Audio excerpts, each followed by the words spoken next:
I have a Gauntlet 2 in front of me. This is by UMAREX. I largely avoided this gun, especially when it was the Gauntlet 1, because it had a lot of issues. I had read a lot of issues about it, and I already had purchased some other budget guns like the Nova Liberty. That was in 22. This is a 25 cal.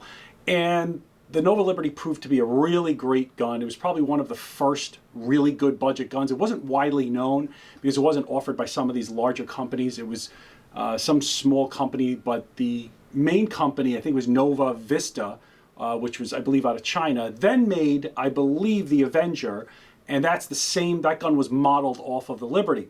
So when the Gauntlet 1 came out, there was already that gun. When the Gauntlet 2 came out, there was the Avenger, or the Gauntlet 2 came out probably around the same time. There was already the Avenger. So I largely avoided looking at this gun.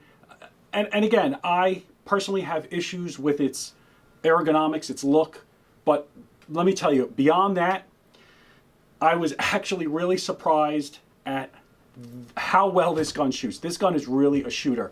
Yes, it shoots pellets really, really accurately, but what I look at is slugs. I'm always into slugs, and I like shooting slugs because I shoot in very windy conditions, long distances, and I was surprised to find that this UMAREX Gauntlet 2 can shoot slugs really accurately. Now, before I get into the idea of shooting slugs, I just wanted to let you know something about this gun and what made me stay away from it for so long. It's really this bolt action, which, let's see, maybe you can see this here. We have to do the old thumb pull because there's a heavy spring behind it. This is not like, a 6.5 Creedmoor or Lapua where you kind of can pull it, pull the bolt out. Good luck trying to pull this bolt with your thumb. It's not going to happen. There's a lot of pressure here and this is, by the way, a stock gun. I have done nothing to this gun except pull it out of the box, clean the barrel, and take it out to shoot. So with that being said, it's really pretty good gun. Just the ergonomics really get me, the bolt action. Now, what I have here, this is a gun I created a while ago, probably about 5-6 years ago, and it's just a Crosman 2240. This bolt, I think you can see it there. So this bolt back here with the screw, I have experience with bolt actions, and it was one of the first guns, and I kind of found myself doing the old, let's see, you see it, put your thumb in the back and squeeze to get it, because you need a heavy hammer spring.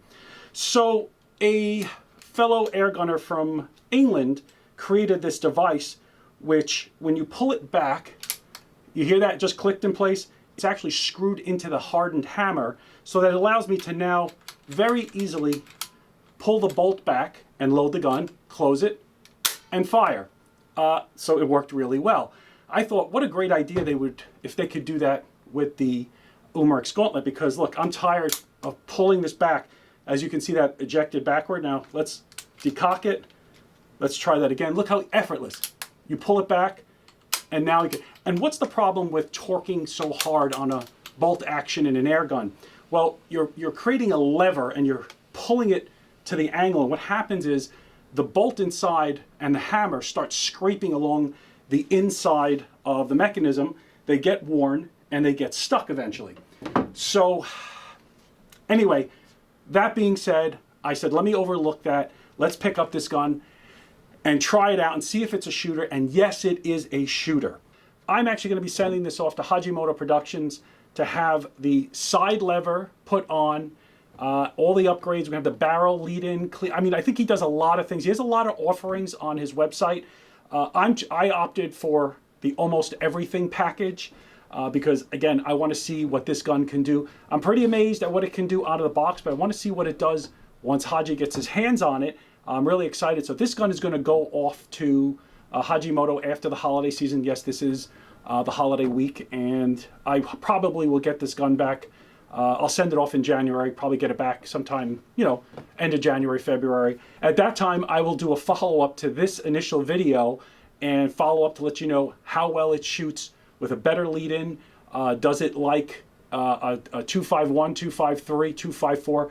How does it do with a better lead-in? How does it do with all the power adjustment, the side lever cocking? I'll do a full review at that point. But for now, this was really just how does it do with slugs, my first impressions of the gun, Again, I didn't really like the Guantlet one. It had a lot of issues. They did a lot of good repairs to this. You know, the bigger bolt, they tightened up. I remember this front forward stock here was kind of flimsy. They put a bigger bottle, but again, it's a budget gun. It is much better than the Guantlet one. It is going off to Haji, and it will be revamped, and I'll do a follow-up video down the road. So what I wanted to do in this video was show how well the Guantlet 2, this is in 25 caliber, can shoot slugs right out of the box. I did not make an adjustment to the regulator. I did not adjust the hammers, nothing. This gun was just pulled out of the box, cleaned, brought to the range, and I found some slugs that work. Now what I'm going to do here is we're going to slug the barrel, find the correct groove diameter, because groove diameter is really, really important when you're shooting slugs, especially in air guns.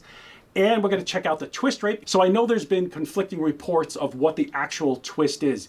Is it 1 in 17.7, 1 in 20, 1 in 22? I'm not sure what the right answer is. I tried figuring that out. So what I'm going to do is I'm going to actually pass a cleaning rod down here, see if we can calculate that. And then we're going to shoot slugs at the range. I'm going to show you some accurate shooting. So what I'm going to do now is slug the barrel and measure the twist rate. Let's get to it. Okay, so what I have here to measure the twist, I have a long cleaning rod. This is about 40 inches, and I've started it into the barrel. We're going to try to go as far as we can into the barrel. I have a starting point. We're going to measure from the starting point here, and I have a top mark on another piece of masking tape, and I have a third masking tape that once I push it through and it spins around 1 full revolution, if it does or it doesn't, we'll try to measure either half revolution or 3/4, and then we'll know what the twist rate is. So let me get to that right now. All right, so I'm going to start to push it through. Yep, it's spinning. Okay, there is 1 full revolution. I'm going to put a piece of tape right here. Okay, almost at the same spot as before. So we'll measure the distance between the 2 pieces of tape to figure out what the twist rate is. Let me pull it out. Okay. Let's see. All right, so 1 full revolution. From beginning. All right, so I'm coming up with about 17.5. And it did start rotating. As soon as I started pushing, the little mark, you know, started to turn. So I know that, you know, as I was making forward motion, it was also, and this was locked in, everything was locked in place. You know, the handle spins freely. So again, I'm confident that that's what I'm getting from this barrel. Now let's slug this barrel. I'm going to take the barrel out, and we're going to pass some 257 slugs. These I, you know, make, and we'll go halfway. We'll see if it's choked, and then we'll do another bunch at the muzzle. So I'm going to pull the barrel out. Okay, so now I've got the barrel off. I took the cap off. The crown looks really nice. It's probably why it shoots so well. I'm going to take some 257s. Going to press it in. See, hopefully you see that there. Okay, and we're going to hammer this in. Now we're going to do it from the muzzle end. I'm going to go about 4 or 5 inches in, pop it back out, then go from the breech end, go about a little more than half, not quite halfway, and push it back out, see if we get 2 different readings. So here we go. Love doing that. I've learned not to rest it on the table. I don't want to bend anything. This works well enough. Yeah. And you're not going to damage your crown with lead and rubber, so don't worry about that. Yeah, I think we're through. Start to tap it through. There we go. Yep, little ring of... So again, we're going to go about 4 inches through. Okay. There we go. We got it in. Now we're going to bang it back out. There it goes. So I have the slug at the muzzle. We'll put that down. Now let's do one at the breech. Get it in there. Okay. There we go. All right, we got it. Let's go in a little bit.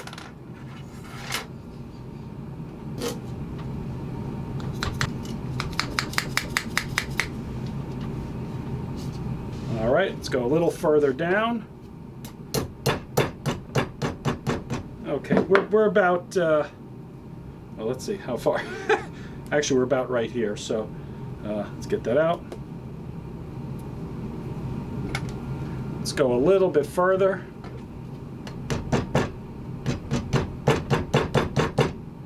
Okay, we're about halfway. I'm going to push it back out.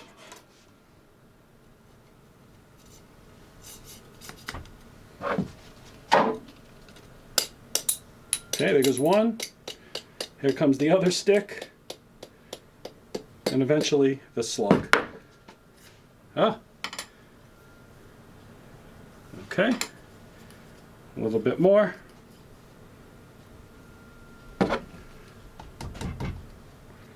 Here it comes. Let's see, where's that slug? There it is. Stuck in the end.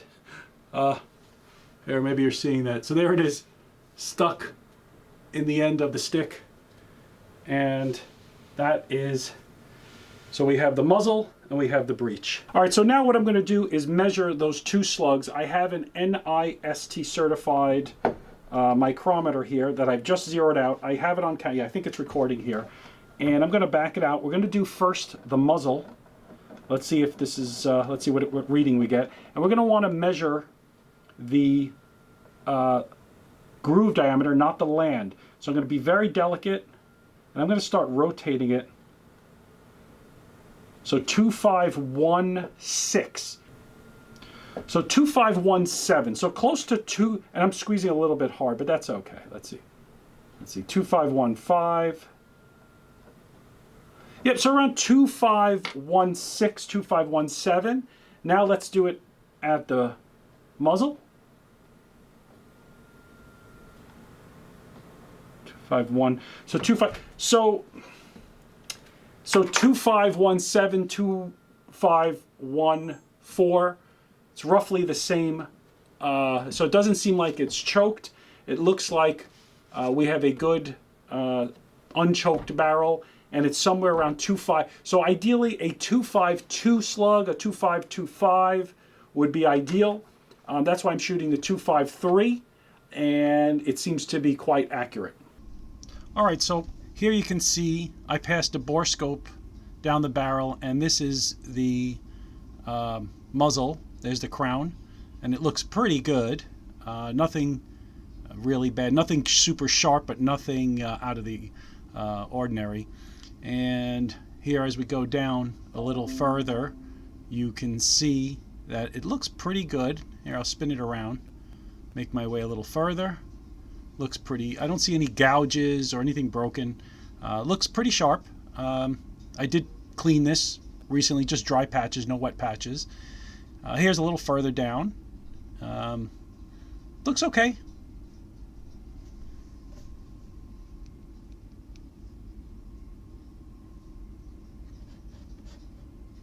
Now there's a little spot, not sure what that is, but I don't think it's anything severe. It might be a little gouge.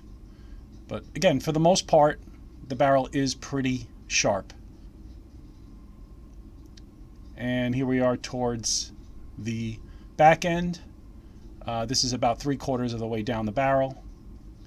Again, just stopping to do a little spin, give you an idea of how the entire barrel looks. I think it's relatively sharp. There's a little, nothing serious. Again, this is pretty good. This, in comparison to many other barrels I've looked at, this is pretty okay. And here we are towards the back end. This is, we're going to be approaching the transfer port. You should see that in about a few seconds. But again, looks good towards the back end. Okay, and let me stop here for a moment. Now we'll push down, and there is the lead-in. There's the transfer port. Nice and clean. You can see that the transfer port, pretty clean, pretty sharp drilled, but it does have, there's an oval, the barrel opening, which is oval. Looks like we can open the transfer port and make that breathe a little better. So now after slugging the barrel, you can see that it has a twist rate of somewhere around, at least this particular gun, of 17.7 and a groove diameter of around 252. Yeah, that's right. Because I'm using 253. That was where I got my best accuracy. I did try 251, 250, and 249, and groups, I mean, 249 was like, at 75 yards, they were really opening. They did get tighter progressively with each tighter slug, but 253, and this is what we got. Let me move this gun. Let's move this out of the way here. Okay, and here is, you know what? You can see me down here. Here is what we got with the 253 out to 75 yards. Yes, this is a pizza box. This is what was available at the day. But so here this was my sighter, and this was with the 35 grain slugs. So I was checking my scope, and once I aligned it, I put 3 slugs right on the bullseye.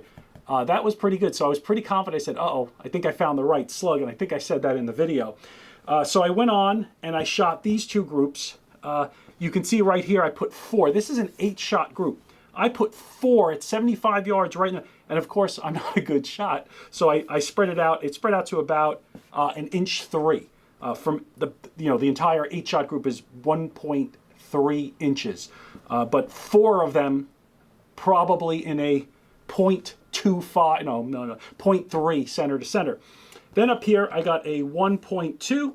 And then what I did was I switched over to 34 grain because I shot this group here and I said, wow, 34. Now remember, these were 35 cup. Cup was very, very good. When I switched over to 34 dish, I just didn't have any cup base. And I don't know why the cup base actually performs better with, remember, this is a stock gun, stock power, and a 34 did a 0.77 at 75 yards. That's almost MOA. Actually, it could be considered MOA because it's 1.0425 at 100 yards. So about 0.76 would have been MOA. So this is really close. And so I shot the rest of the board. Again, this was 36 grain. They did not do as well. I got a 1.28 group here. I got a 1-inch group here, a 1-inch group here. Again, these were with the 34 grain, so that was pretty surprising. I'm wondering if the 34 grain cup would do better. But right here, oh, this is also 34 grain, and I got a 1.5. So it's kind of weird that I got a 1-inch, 1-inch, and a 0.77 with the 34 grain, but I put in the 35 grain in the same hole. So these are pretty interesting groups. A little bit of inconsistency, but if I had to make a recommendation on a slug, it would either be the 35 253 cup or the 34 253 cup. That shot very well. I think around 860 feet per second. Check out the video here. You can see how the groups were shot.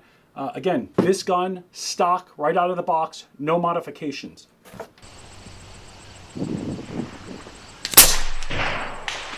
We'll come up, go this way, and this way.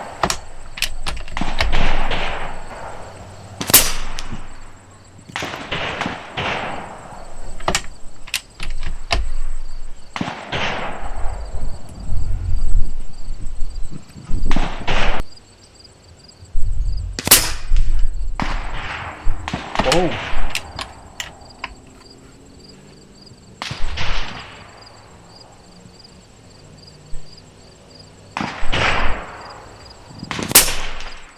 Boom. Woo.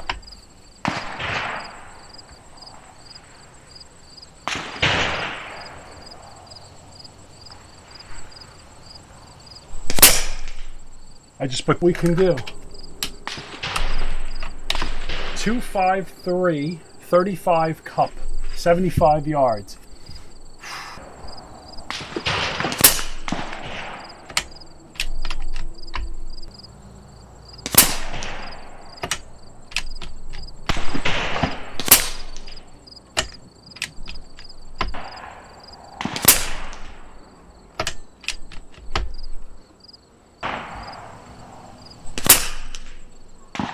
Wow. Okay. I think I found something. Okay. 253, 35 cup, 75 yards. Okay, down. me make a little adjustment on the scope. 2 clicks down. About 860 feet per second.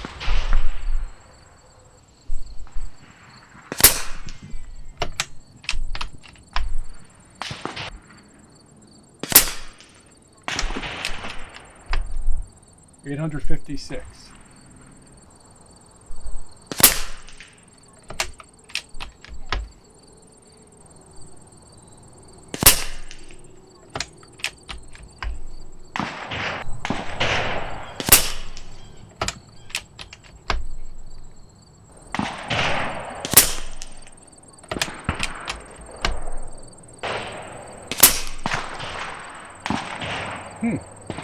Okay, that was an 8-shot group.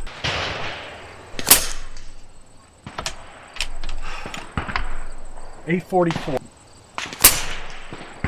Wow. Same hole.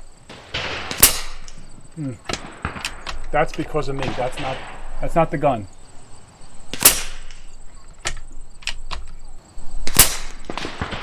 Wow. 844, very consistent. Are the 34 grain 253 dish base.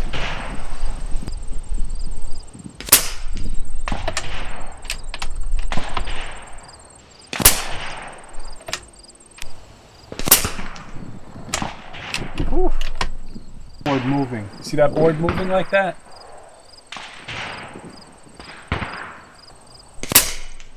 Woo! Let's see if I can put one more.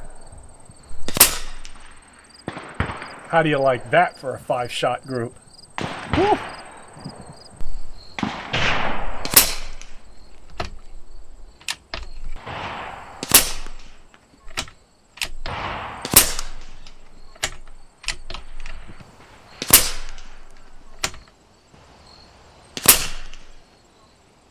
All right, well.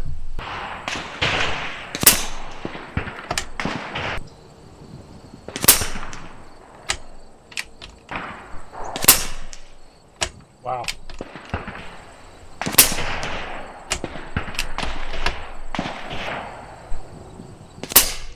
Oh, I pulled it up. That's all right. Let's try the next group.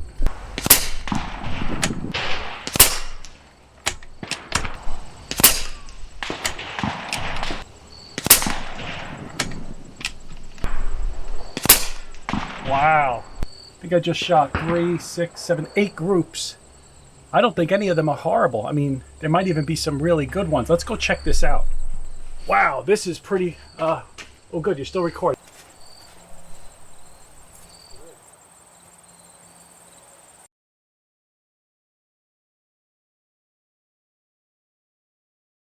Okay, so here we are at 75 yards. The hundreds, the goalpost is right over there.